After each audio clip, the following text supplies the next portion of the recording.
গত ১৫ বছরে দেশে প্রকৃত অর্থে কোনো নির্বাচন হয়নি বলে মন্তব্য করেছেন পররাষ্ট্র উপদেষ্টা মোহাম্মদ তৌহিদ হোসেন। তিনি বলেন, মানুষ মুখিয়ে আছে ভোট দেওয়ার জন্য, কারণ তারা দীর্ঘদিন ভোট দেওয়ার অধিকার থেকে বঞ্চিত হয়েছে।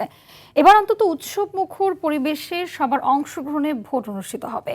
শনিবার দুপুরে ভোলা বালক সরকারি স্কুল মাঠে ভোটের গাড়ি ক্যারাভ্যান উদ্বোধন অনুষ্ঠানে তিনি এই কথা বলেন।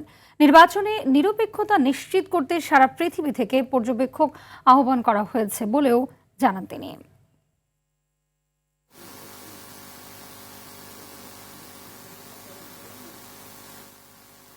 আমরা পর্যবেক্ষকদেরকে আহ্বান করেছি সমস্ত পৃথিবী থেকে, ইউরোপিয়ান ইউনিয়ন, তারপরে আমেরিকার যে রিপাবলিকান ইনস্টিটিউট, তারা প্রত্যেকেই কিন্তু পাঠাবে এবং নেতৃত্ব যারা আসবে তাদের সাথে আমার দেখা হয়েছে। আমরা বলেছি সব ধরনের সহযোগিতা আমরা দেবো। আসলে মানুষ মুখিয়ে আছে একটা নির্বাচন ভোট দেওয়ার জন্য, কারণ তারা দীর্ঘদিন ভোট দেওয়ার অধিকার থেকে বঞ্চিত হয়েছে।